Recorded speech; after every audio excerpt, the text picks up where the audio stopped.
This past week, I've been perusing Facebook, and I'm a member of probably 1,300 different barbecue, smoking, grilling type groups.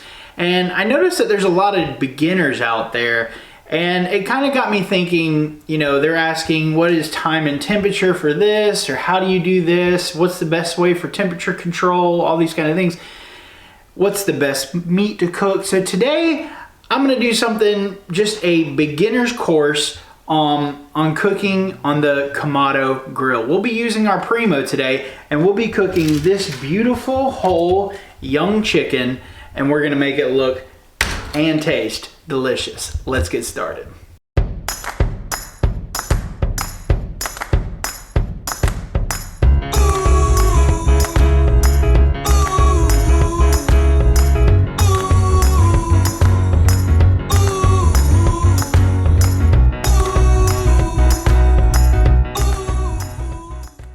Before we get the chicken prepped and ready, we gotta get our grill up to temperature. So we're gonna bring our grill up to 350 degrees. We gotta pour in the charcoal. I'm gonna be using some cherry wood chunks. And remember, when you're smoking, less smoke is more. Having that billowy white smoke is not good. It's very acidic and it'll make your chicken or meat bitter. So we're just gonna pour in some lump charcoal. We're gonna put these chunks of cherry wood, just disperse it around, and then we're gonna fire up the grill.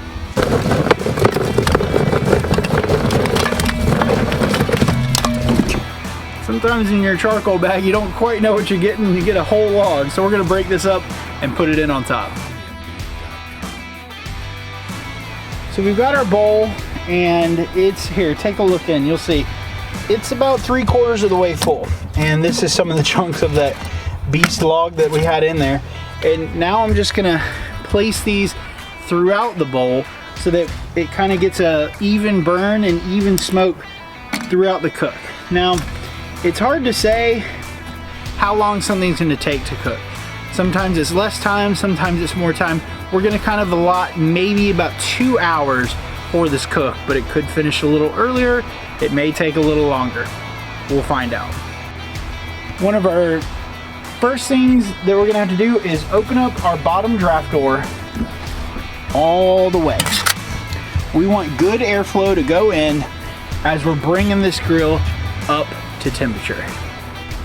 And then finally, my favorite part, I get to use the Grill Blazer grill gun to fire this baby up. It takes seconds, which would normally take 20 to 30 minutes to bring it up to temp.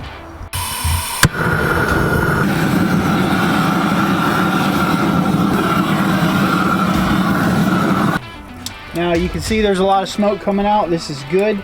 I blasted this coal for maybe, I don't know, 2 minutes, 120 seconds, something like that. And we've got a good burn going in the center. So I'm gonna close my bottom draft door, or damper, right about there. And we're gonna put our heat deflector on, which this is an aftermarket heat deflector. It is not a Primo heat deflector. Right there in the center. And then I'm gonna put my rack right on top, just like that. So we're gonna close this up. We're gonna open this draft door, the daisy wheel as they call it, right here. And you can, it's that kind of billowy smoke that's not good right now. So as it burns and comes up to temperature, it's gonna reach 350. That smoke is gonna kind of clean up and be a thin blue smoke. Now let's hop back into the kitchen and prepare our chicken. Chicken is a great meat for beginners on the grill or smokers because it's very forgiving. Now, I went and picked up this whole chicken at my local grocery store. You can pick it up anywhere. This one's organic and free range. And we're gonna be keeping this cook really simple. No brine, nothing like that. The first thing we're gonna do is we're gonna take it out of the package, we're gonna wash it down and pat it dry. We'll do that in just a second. And then after that, we're gonna put our Texas SPG rub by Barbecue Relief as a base coat. We're gonna cover 1/2 of the chicken in Holy Voodoo from Meat Church. And then we're gonna cover the other half with the Holy Gospel. So these, excuse me, This is just an experiment I want to do with the different tastes of the rubs.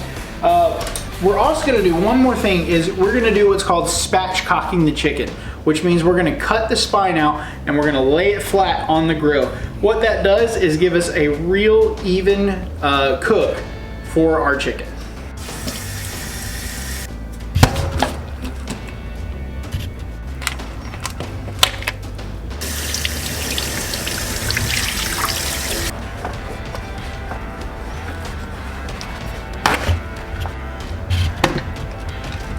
Now we're washing this off because it comes in a saline solution to help preserve it, so we want to get all of that off so that we have this nice fresh chicken. Next, we're going to pat it dry with some paper towels to make sure there's not a lot of moisture.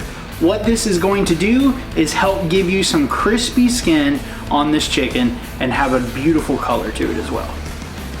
Next step, we're going to spatchcock it, which means we're going to cut out that backbone, we're going to turn it over, push the breastplate down to break it so that it lays flat and gives us that even cook in our Primo Kamado.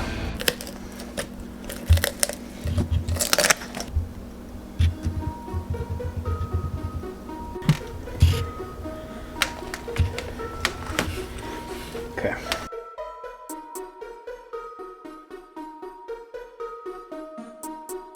So you just saw with a couple close-up shots of what a spatchcock chicken should look like. It's gonna lay flat, and this is gonna give it nice and even heating while it cooks on the Kamado or pellet grill, really whatever grill you're using.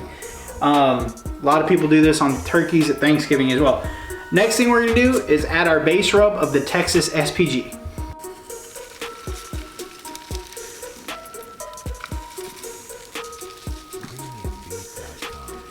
Now we want to flip this and season the inside as well.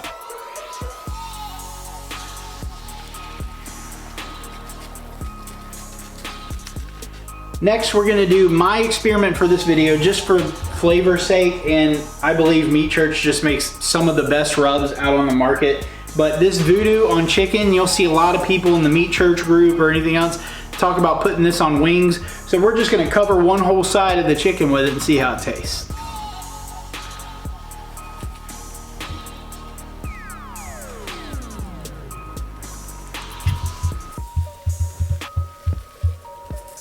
Now you want to make sure that you're patting down this rub to make sure it sticks well, because you're still going to have some that it's going to fall off. You have all that excess that comes off. So make sure that you're patting down your rub onto your meat to make sure you get that good adhesion without using any kind of binder like a mustard or apple cider vinegar or anything like that.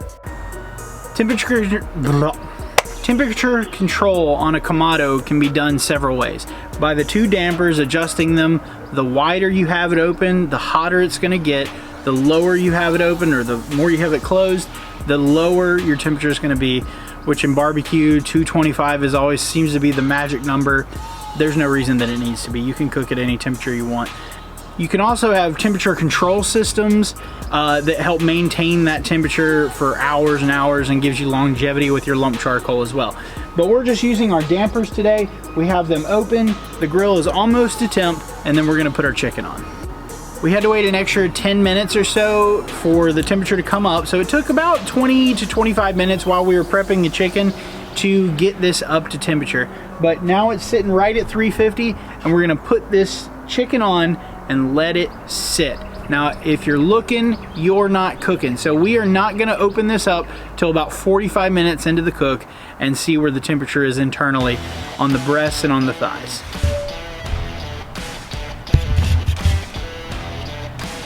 We can see the smoke is rolling. It's a clear, thin blue smoke. Now we're gonna let this sit for 45 minutes. So I'll check you back then, or just a couple seconds for this video. 45 minutes has passed now. So we're going to check in on the chicken and see how it's looking.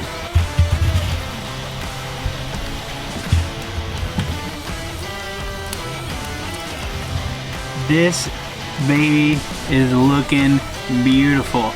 Now we're gonna check the temperature with our thermometer here, but take a listen to this. Here, come in real close, see if you can hear it. Oh, maybe not there.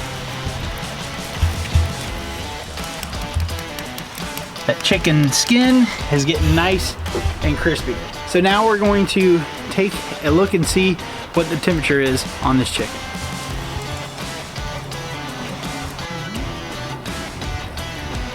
So I got a reading of 120 to 121 is what the chicken is sitting at in the breast and in the thigh.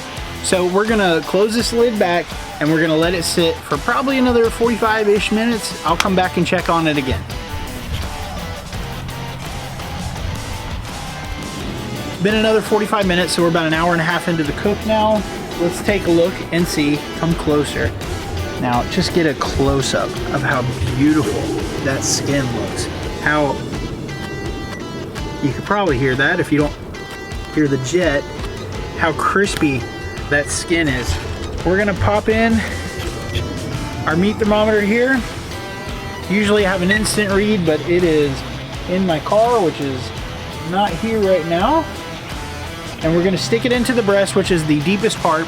We can also stick it into the thigh and get a good reading as well, but we're just gonna see how far along we are. Our core temperature that we're looking for is 165 degrees Fahrenheit, which, as this is reading, it's coming up to 154, and that's probably about where it's gonna stop. It might go up a little more, but it looks like it's sitting okay. So it's sitting about 159, 160 degrees. So we're gonna let this go for about 15 more minutes, which, like I said, you can't really time food. It's more by temperature than it is time. So we've done this, you know, about an hour and 45 minutes. I gave you a 2-hour window. We'll see you back in about 15 minutes. And we're back. It's been about an hour and 45 minutes. We're gonna check the temperature, but I can tell you, I'm pretty sure this thing is finished. So we're gonna stick it in the deepest part right there, and we're just gonna wait for the temperature to come up.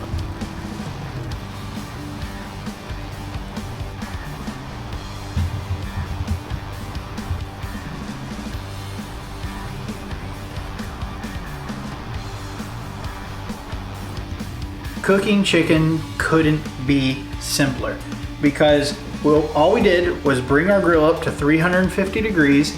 We rinsed off the saline solution in the sink, patted it dry, seasoned it, and then just checked the temperature occasionally. We didn't do a lot of peeking. We didn't do a lot of looking at it, because we wanted to make sure that it stayed in there and it had that convection style cooking. And as you can see here, this bird came out beautifully. I don't know if you can see the juices rolling out here at the bottom. Yeah, look at that. I haven't even cut into it yet. So we know that this bird has lots of moisture locked into it. The skin, I don't know, maybe we can hear it better,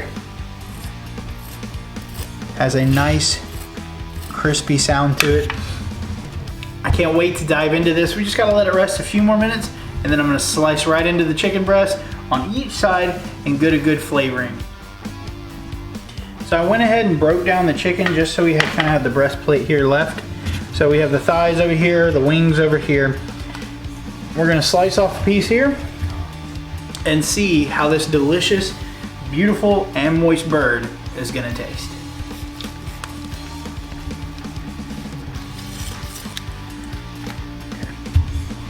The first side we're gonna try is the voodoo side, I believe. I just tried the slice from the voodoo. Everyone's right. It is best on chicken. Holy cow. Not the rub. That was amazing. So now we're gonna try the gospel side. And I can guarantee this is gonna be just as good.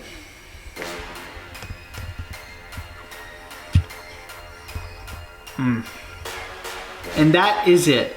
A beginner's guide to cooking a whole chicken on the grill.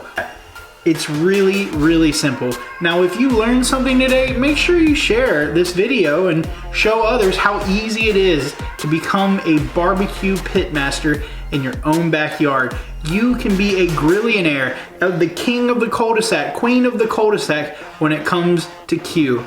Make sure you like, share, and subscribe. We'll see you next time.